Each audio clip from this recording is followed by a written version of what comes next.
नमस्कार दोस्तों, आज हम आपको 10 रामायण की कहानियों के बारे में बताएंगे। तो चलिए शुरू करते हैं। आशा करता हूँ कि आप लोग श्री राम की सारी कहानियां ध्यान से सुनेंगे। पहली कहानी कि माता सीता को अग्नि परीक्षा क्यों देनी पड़ी।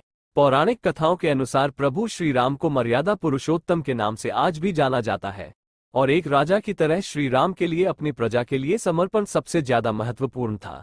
ये बात सभी जानते हैं।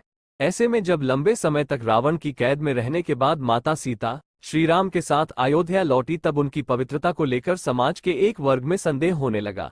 इस पर एक वृद्धा ने उन पर कटाक्ष करते हुए ये भी कहा कि ये भला कैसे मर्यादा पुरुषोत्तम है जो ऐसी माता सीता को अयोध्या वापस ले आए, जो इतने समय तक रावण के पास थी और उनकी पवित्रता का कोई प्रमाण ही नहीं है। कुछ लोग आपस में बातें करते हैं, बोलते हैं कि कोई प्रमाण है माता सीता के पास। जब श्री राम को ये बात पता चली तो उन्होंने प्रजा के कल्याण के लिए माता सीता को अग्नि परीक्षा देकर अपनी पवित्रता को सिद्ध करने के लिए कहा।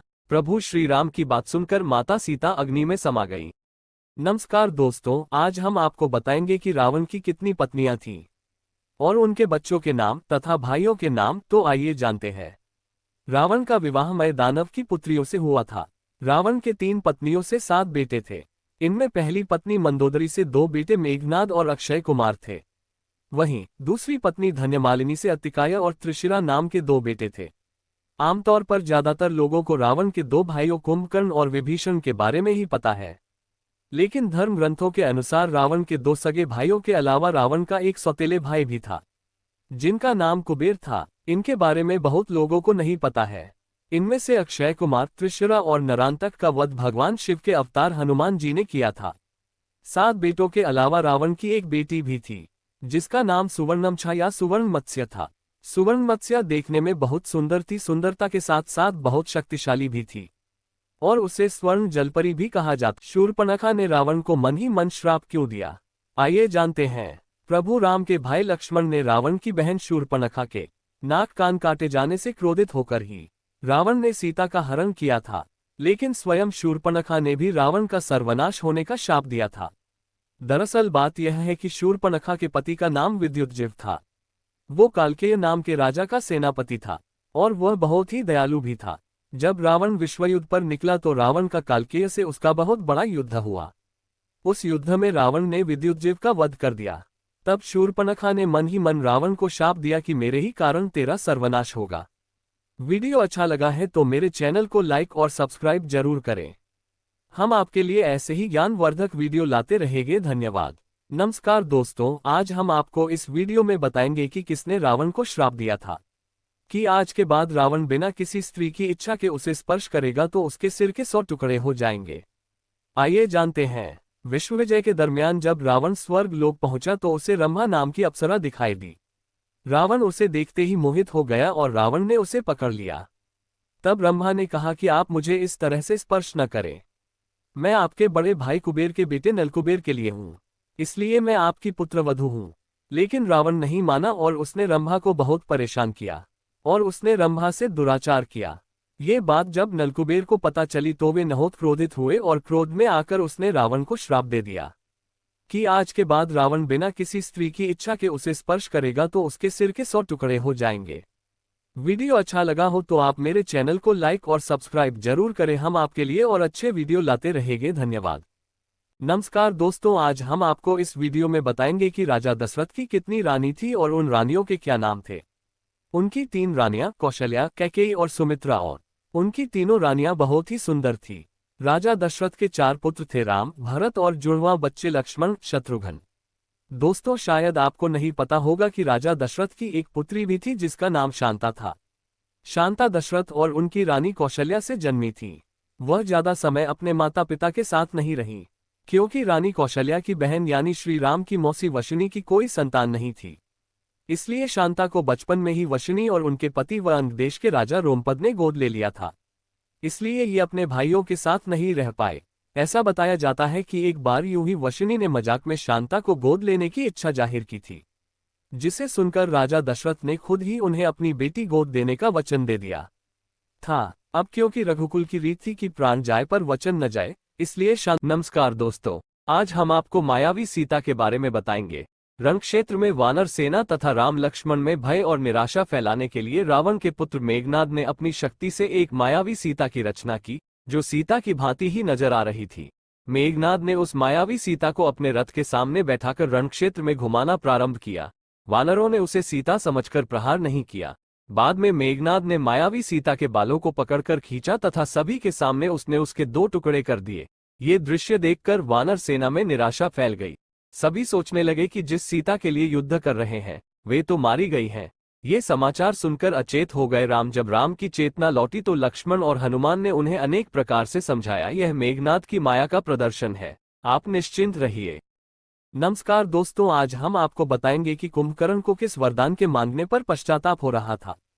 परिणाम स्वरूप जब कुंभकर्ण इंद्रासन मांगने लगा तो उसके मुख से इंद्रासन की जगह निद्रासन, सोते रहने का वरदान निकला, जिसे ब्रह्मा जी ने पूरा कर दिया। परंतु बाद में जब कुंभकर्ण को इसका पश्चाताप हुआ तो ब्रह्मा जी ने इसकी अवधि घटाकर 6 महीने कर दिया, जिसके कारण ये 6 महीने तक सोता रहता था और फिर 6 महीने जगता था।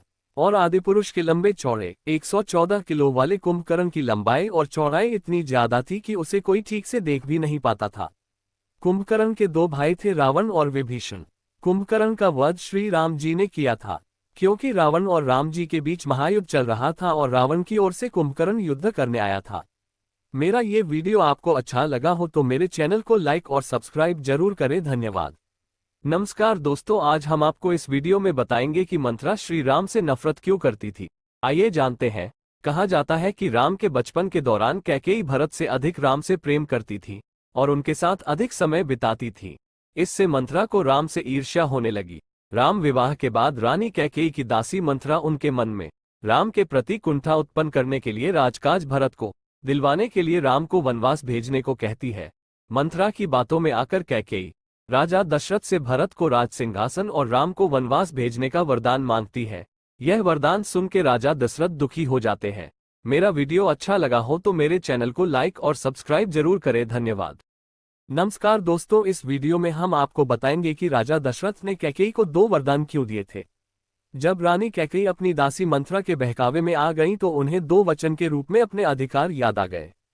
वे 2 वचन उन्हें स्वयं अयोध्या नरेश राजा दशरथ ने दिए थे और बोले थे, बोलिए क्या मांगना है।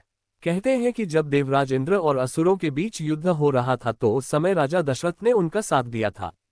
इस युद्ध में राजा दशरथ घायल हो गए थे। इस दौरान रानी कैकेयी ने उनके प्राण बचाए थे और उनकी सेव की थी। तब राजा दशरथ ने रानी कैकेयी की वीरता से प्रसन्न होकर उनसे 2 वर मांगने के लिए कहा था, लेकिन तब रानी कैकेयी ने उस समय कहा था कि वे समय आने पर वे 2 वर मांग लेंगी। वीडियो अच्छा लगे तो मेरे चैनल को लाइक और सब्सक्राइब जरूर करें। हम आपके लिए ऐसे ही ज्ञानवर्धक वीडियो लाते रहेंगे हमारे चैनल ज्ञान गोदाम पे। धन्यवाद। नमस्कार दोस्तों, आज हम आपको बताएंगे कि माता अनसुया के बारे में। अनसुया प्रजापति कर्दम और देवहूति की 9 कन्याओं में से एक तथा अत्रि मुनि की पत्नी थी। वह देखने में बहुत ही सुंदर थी। उनकी पति भक्ति अर्थात सतीत्व का तेज इतना अधिक था कि उसके कारण आकाशमार्ग से जाते देवों को उसके प्रताप का अनुभव होता था। इसी कारण उन्हें सती अनसुया भी कहा जाता है। माता अनसुया ने श्री राम, सीता और लक्ष्मण का अपने आश्रम में स्वागत किया था और माता सीता को ज्ञानवर्धक बातें भी बताई थी। माता सती अनुसुया का आश्रम मंदाकिनी नदी के उद्गम स्थल के पास स्थित है। यह आश्रम चित्रकूट की पहाड़ियों में बसा है। आज भी लोग माता के दर्शन करके धन्य हो जाते हैं। माता सती अनुसुया के पुत्र दत्त पूर्णिमा 18 दिसंबर को सती अनुसुया के पुत्र हैं भगवान दत्तात्रेय ब्रह्मा, विष्णु, महेश की शक्तियों से प्रकट हुए थे। अनसुया प्रजापति कर्दम और देवहूति की 9 कन्याओं में से एक तथा अत्रि मुनि की पत्नी थी। नमस्कार दोस्तों, आज हम आपको बताएंगे कि माता सीता मृत्यु कैसे हुई। पौराणिक कथाओं के अनुसार माता सीता अपने पुत्रों के साथ वाल्मीकि आश्रम में ही रहती थी। जब भगवान श्री राम ने अश्वमेध यज्ञ का आयोजन किया तो उस यज्ञ में वाल्मीकि जी ने लव और कुश को रामायण सुनाने के लिए भेजा। राम ने लव और कुश दोनों कुमारों से यह चरित्र सुना। इसके बाद राम ने सीता के बारे में सोच और सीता को कहलाया कि यदि वे निष्पाप हैं तो यहाँ सभा में आकर अपनी पवित्रता का प्रमाण प्रकट करें। वाल्मीकि जी माता सीता को लेकर सभा में गए। माता सीता प्रभु को देखकर रोने लगी। वहां सभा में वशिष्ठ ऋषि भी थे। माता ने अपनी पवित्रता की सारी बात वहां बताए। फिर मां बोली। सीता हाथ जोड़कर नीचे मुख करके बोली, हे धरती मां, यदि मैं पवित्र हूं तो धरती फट जाए और मैं उसमें समा जाऊं। जब सीता ने ये कहा तब नागों पर रखा एक सिंहासन पृथ्वी फाड़कर बाहर निकला। सिंहासन पर पृथ्वी देवी बैठी थीं। उन्होंने सीता को गोद में बैठा लिया और सीता माता के बैठते ही वह धरती में समा गईं।